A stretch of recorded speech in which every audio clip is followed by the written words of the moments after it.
update you on today. Today is day 2 of my workshop, and I feel a lot better today. Last night I was bugging. I had a really rough night, like really rough night. I couldn't sleep at all, and I'm just a light sleeper to begin with, so any sort of noise was like keeping me up. So I woke up at like maybe 1 in the morning and went to the sunroom. Mind you, like, no one's supposed to be roaming the halls. So I like bumped into the security guard and he was like, "What are you doing?" I was like, I can't sleep." He was like, "All right, well, I guess it's okay if you go to the sunroom." So I went in there and like knocked out for maybe like 2 hours, which only put me at 3 a.m. And which sucked because we had to get up super early today anyways for our session this morning, which is at 8:30, but breakfast serves at 7, so not like I had that much longer to go. But it was just, I didn't like feel emotionally good yesterday, and I thought it was just going to be this just awakening when I was doing the workshop yesterday, and I found myself feeling just upset afterwards, and I really didn't know why, but it just like, I could feel it like in my chest, just like something I felt like I needed to release. I felt like I wanted to cry all day yesterday, but I held it in, so that was probably part of it too. But I knew what it was. Deep down, like, I knew why I felt like I was either holding back or I couldn't really focus.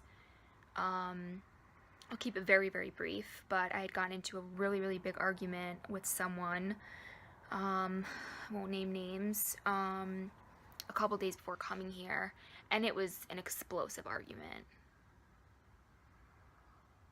And I've carried that with me here. Me and this person haven't spoken since Thursday, so, you know, it was just kind of looming over my head, I felt. So I really couldn't, like I said, focus on what was going on. So this morning, actually, my roommate was like a godsend. I had to just like let it out. I had to just vent. I had to tell someone. And that's just telling in and of itself, right? Like, if you ever find yourself in a situation where you don't even want to tell people about it, that's telling. You know, why don't we want to tell people about it? What do you think their response is going to be? And I knew that if I were to tell anyone about this particular argument, that anyone who loves and cares for me wouldn't want me to be in this situation or relationship, friendship, whatever you want to call it. And so just being able to say it out loud, being able to process my thoughts with my roommate was so beyond grateful and helpful. And I think that was the thing that I just needed to let go.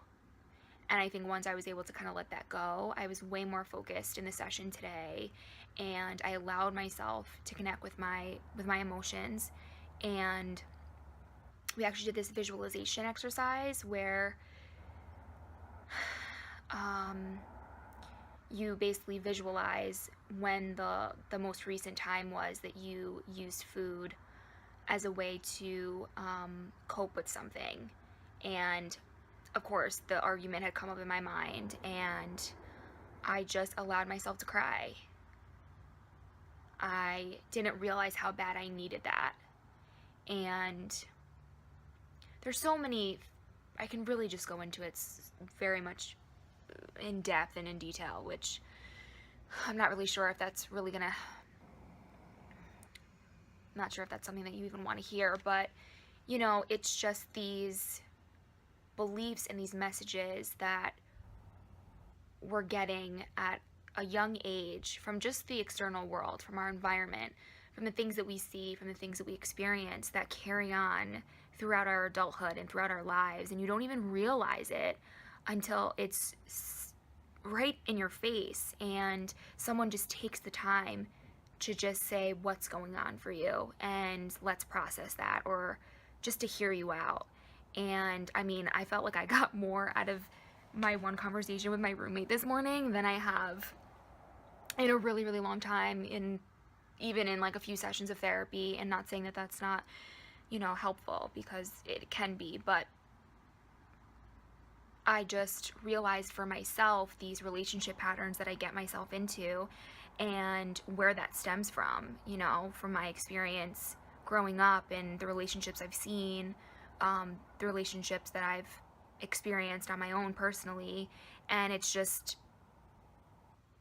so good to just be aware of it and identify it and know that I don't want to repeat those patterns. I don't want to, as much as chaos and drama attracts me, which is so twisted, but that's just the truth. A big part of me, and I think an even bigger part of me, wants the calming, wants to feel comforted, wants that other person in the relationship to be gentle, to be kind. And it's just so interesting that when I find myself in a situation that's the opposite of that, how I react. I become the calming one. I become the passive one. But it's just an interesting dynamic, and it was just healing to even be aware of that. I mean, I'm literally and like physically, I felt lighter. I felt so much better. I mean, then of course I go to program this morning, and mind you, I didn't have a headache the entire morning. I get into the room, sit down, and just was completely washed by this huge headache. And I just felt so tired. I was yawning every 2 seconds, and I'm like, what is this? Like, what is happening? And then after the visualization, where I kind of just cried and I just connected with myself and I comforted myself, because that's part of it too, right? It's what we want from other people, being able to do that for ourselves, because sometimes we're not always reliable. Sometimes we're not always accessible. That's just reality. That's the way life is. And we have to be able to learn how to be our own comforters, be our own protectors.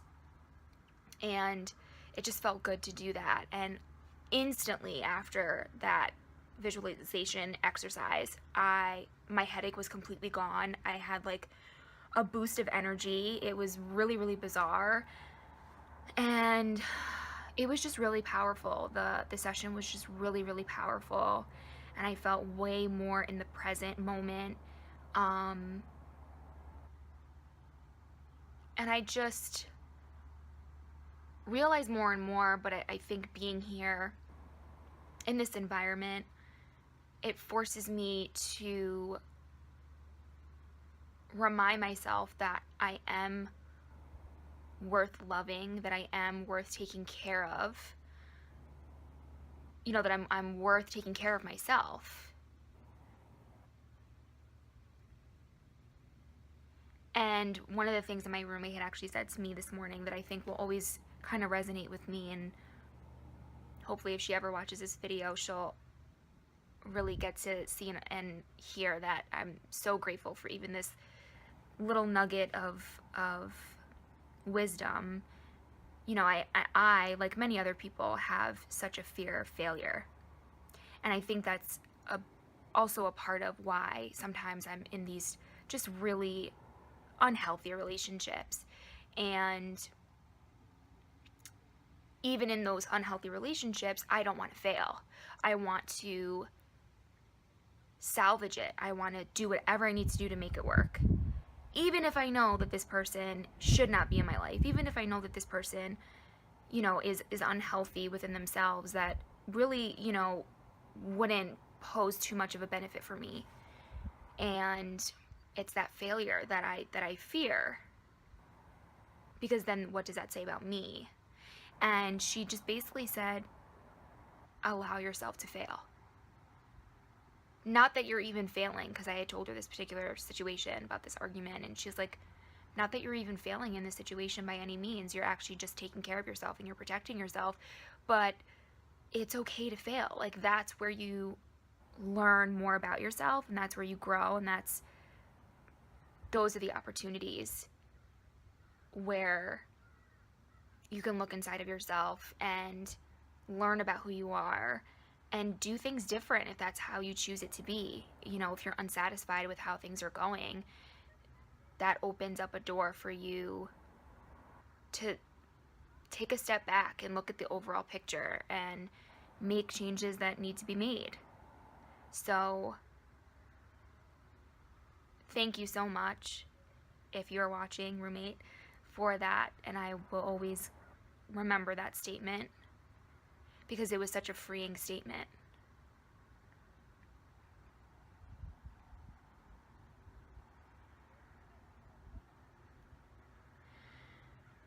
I'm really honestly so glad that I came and I did this. And as much as it's been scary and nerve-wracking and my anxiety's been up the roof, it's also been so rewarding, and I've learned so much about myself within freaking 24 hours than I have in a very long time. And it's just also being comfortable being by myself and not leaving myself. I mean, I've had every single meal by myself. And to you, and I know even to me, that sounds so uncomfortable and awkward and weird, but it's not. Like, I just sat there for lunch today and I just ate my food. I paid attention to what I was consuming. I tasted my food. I don't like chickpeas and curry. I thought I was gonna like it. No. So being able to sit there and just explore again this relationship that I have with food, but realizing that it is just food, and I may like certain things and I may not, and I'm not gonna figure that out unless I actually make that an experience. So, and not just this thing that I use as a way to deal with emotions, which is not effective because the emotions and the problem is still there, and really the food is just the distraction. My argument with this person was a distraction from dealing with whatever maybe uncomfortable feelings I had about being here. You know, I did feel very much alone last night, and it's uncomfortable. It's really uncomfortable. But being able to just say that and embrace it and recognize it and acknowledge it, and that's the healing process, is allowing yourself to feel, allowing yourself to comfort yourself, allowing yourself to just, whatever you're holding yourself back from experiencing, from allowing yourself to experience it, because we're human and that's what makes us human. But I can go on and on and on, but I will stop here for now. We have a session coming up, I think in an hour, or maybe half an hour at this point. And then I will definitely touch base with you guys after my last session of the day. Probably not going to do a yoga class. I kind of just want to sit with myself. I maybe just want to journal. I want to just sit outside, take in, again, the views, take in the air, take in nature. It's colder today. The sun's really not out. It's really cloudy, but just be. So that's what I'm going to do. So I will definitely touch base with you guys later, and we'll see what the second session is going to be like. Janine has a book signing later, right after our session. I'm obviously going to that. I'm so excited, and I'm probably going to get another one of her books. There's a couple that I guess I haven't read yet, so hopefully she'll let me take a picture with her. So yeah, I will talk to you guys later. Until then.